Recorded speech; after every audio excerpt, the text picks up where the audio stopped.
Berebut kursi DKI 1, kami sudah menghadirkan dua pengamat politik. Selamat pagi Bapak-bapak, Mas Gun Gun Herianto dan Mas Said Salahuddin. Pagi. Pagi.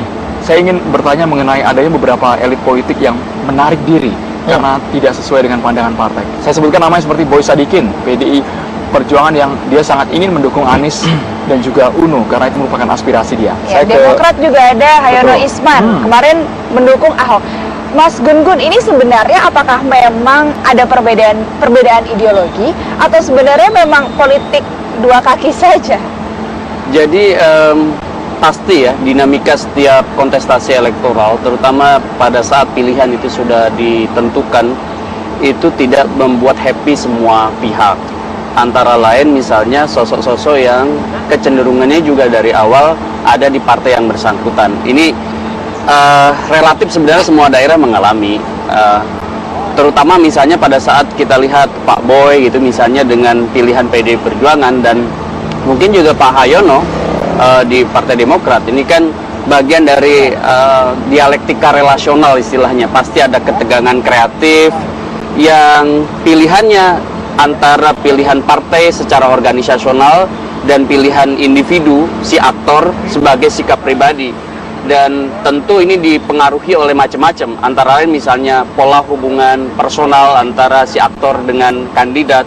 Kemudian juga bisa juga relasi macam-macam, ada relasi kepentingan politik, relasi kepentingan bisnis, dan paket yang sudah ditentukan oleh partai secara organisasional.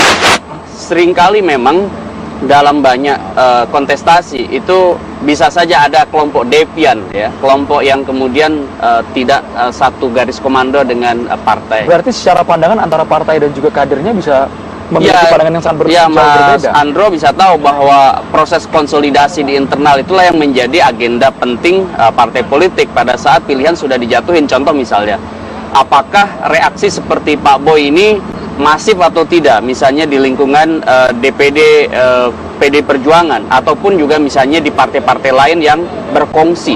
Karena kan agenda paling strategis pada saat setelah kandidasi adalah strategi pemenangan, dan strategi pemenangan itu akan ditentukan pergerakan figur, kemudian program dan soliditas mesin pemenangan. Kalau infrastruktur partai dari pusat hingga daerah, maksud saya misalnya kalau DKI di level DPD itu tidak bergerak dalam satu frame yang sama, banyak kelompok deviannya, maka akan kropos kan.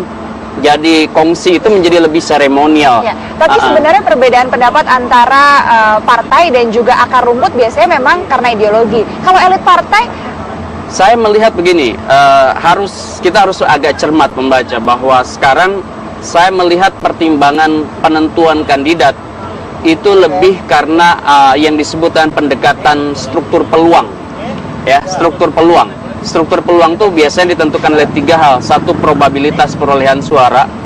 Kemudian yang kedua, cost of entry, biaya pertarungan. Kemudian yang ketiga adalah benefit of office atau keuntungan dalam kekuasaan. Nah, faktor ideologi harusnya menjadi pengikatnya.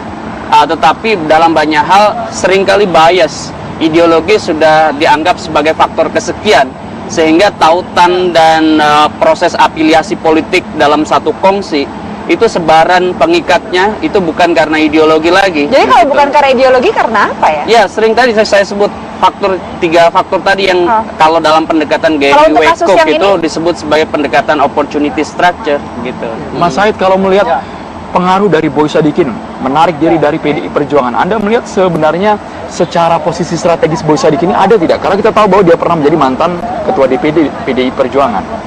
Ya, begini. Jadi sebetulnya ada problem soliditas di internal partai itu tidak hanya terjadi pada PDIP saja, misalnya dari Boy Sadikin, ya.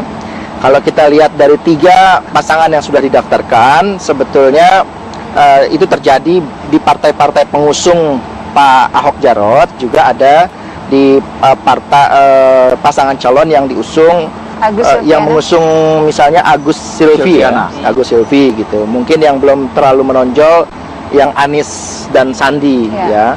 Kalau dibandingkan, memang problem soliditas di internal partai ini lebih berat gitu terjadi di pasangan Ahok Jarot. Misalnya kalau kita lihat tadi ada Boy Sadikin di PDIP, salah satu tokoh karismatik di DKI, ya, yang punya banyak pengikut. Lantas di Hanura itu misalnya ada Rahmat HS, ya, ada satu lagi wakil ketua, Rahmatul wakil ketua DPD Hanura DKI, juga ada Bustami ya, wakilnya itu juga. Lantas ada juga yang dipecat, Muhammad Guntur, ketua DPC Jakarta Timur. Jadi dialah mesin partai di Jakarta Timur. Karena berbeda aspirasi dipecat. Ya. Lantas kemudian di Nasdem ya sempat muncul Pak mantan Menko Polhukam, Pak Tejo ya. Ya walaupun tidak signifikan sebetulnya dia, tapi memperlihatkan juga perbedaan sikapnya dengan Nasdem. Dan yang telak itu dari salah satu wakil ketuanya juga Pak Dodi Ilham. Nah, lebih banyak sebetulnya dibanding misalnya kalau Demokrat yang mengusung, salah satu partai pengusung Agus Silvi itu kan itu hanya Hayono ditunjukkan oleh Hayono dan Ruhut. Ruhut pun sebetulnya memang dia tokoh populer, tetapi dia nggak punya basis dukungan di DKI, dia basis dukungannya kan di Sumatera Utara. Kalau Hayono masih make sense, dia seingat saya dapilnya dulu itu walaupun nggak lolos ke Senayan, tapi dia dapat suara belasan ribu juga di DKI Jakarta 1 kalau nggak salah, di Jakarta Timur dia. Nah, orang-orang yang menduduki jabatan di partai-partai tadi, ya, dan juga punya pengikut, itu pada akhirnya juga bisa mempengaruhi kemampuan partai dalam memenangkan pasangan calon yang dia sudah usung. Khusus di PDIP, saya kira memang ini nggak tanggung-tanggung juga, cobaan berat bagi PDIP, bahkan saya menyebutnya musibah ini.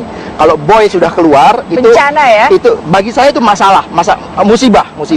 Kenapa? Karena saya tahu betul, saya cukup lama juga mengikuti pergerakan Boy Sadikin ini karena saya melihat dari ketokohan ayahnya juga, mantan gubernur DKI yang sampai dengan sekarang masih jadi rujukan kan keberhasilannya Pak Ali Sadikin.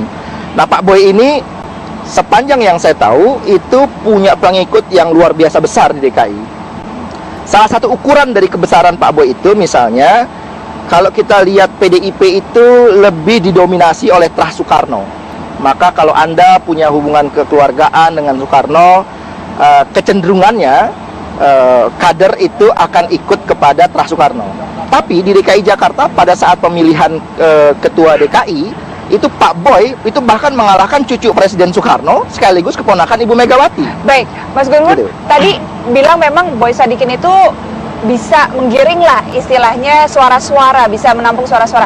Tapi apakah memang ketokohan mereka itu dikenal masyarakat dan akhirnya mempengaruhi publik dalam pemilihan nanti? Kita akan bahas, namun kita harus jeda dulu sejenak. Pemirsa jangan kemana-mana, tetap di Apa Kabar Indonesia Pagi, akhir pekan.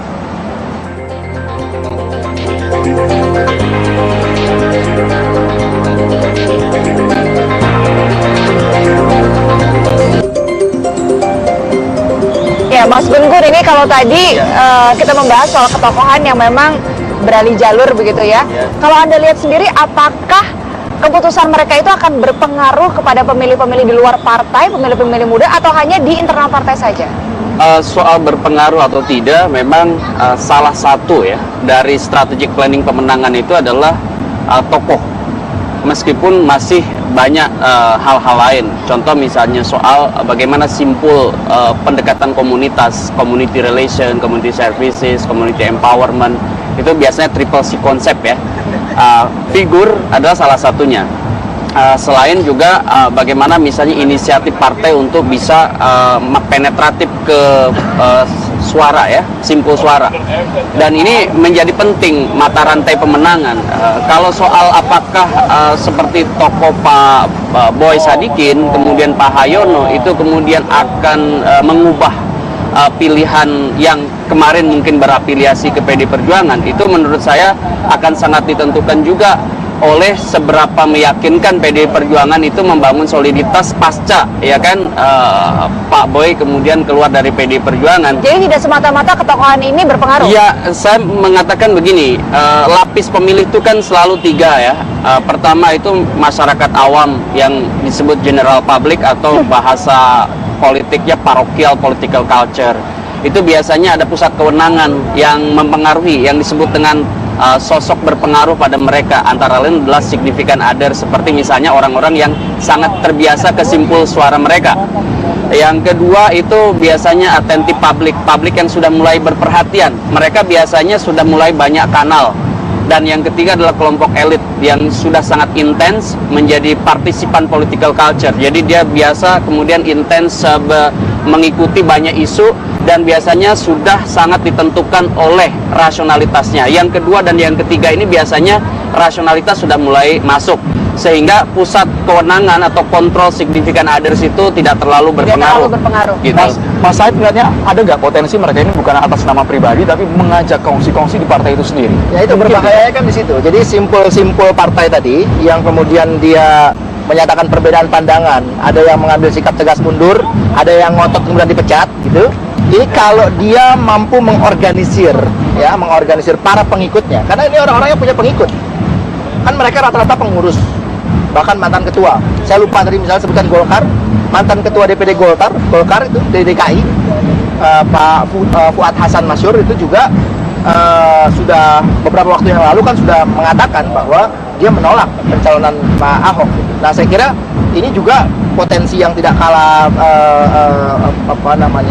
bermasalahnya kira-kira bagi Partai Golkar untuk melakukan konsolidasi di bawah, karena bagaimanapun mereka ini kan Pak Fuad, ada Pak Boy gitu ya, Pak Rahmat HS, Pak Guntur tadi, Pak Bustami, ada Pak Dodi Ilham dan sebagainya itu kalau dia mengorganisir para pengikutnya, ya saya kira juga pada tingkat tertentu ada calon lain yang diuntungkan gitu, ada pengalihan suara kan. Mereka ini masukannya tidak didengarkan oleh partai atau memang diajak oleh partai lain? Enggak, itu semua itu yang saya pahami itu memang karena sudah sedari awal konsisten untuk pribadi tidak mau ya sikap dia sebagai pribadi.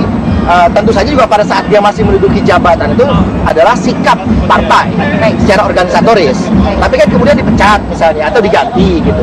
Nah, tetapi pada saat dia memutuskannya, ada yang diputuskan itu memang karena sudah sikap partai di DKI, tapi ada juga yang memang personal. Tapi karena mereka punya pengikut, nah ini yang saya kira juga akan mempengaruhi kemampuan mesin partai bekerja di bawah gitu. Baik, Mas Kan Said, kalau nggak punya simpul susah partai untuk menggalang suara. ya, kita melihat bagaimana nih proses di Rumah Sakit Minto Harjo pada pagi hari ini. Sudah ada reporter TV One ramai. Sebenarnya kalau Mas Said melihat dari semua calon Kemarin gubernur dan saya wakil gubernur, dengar itu sudah ada calon yang mengklaim bahwa telah lolos atau telah dinyatakan sehat. mungkin memang betul rohani. sehat, Mas.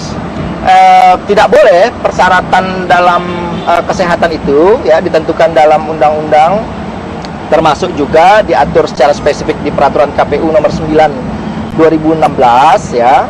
Itu misalnya di pasal 46 ayat 4 itu mengatakan pada pokoknya hasil pemeriksaan kesehatan itu diserahkan oleh rumah sakit yang ditunjuk oleh KPU itu kepada pihak KPU, bukan kepada masing-masing personal calon.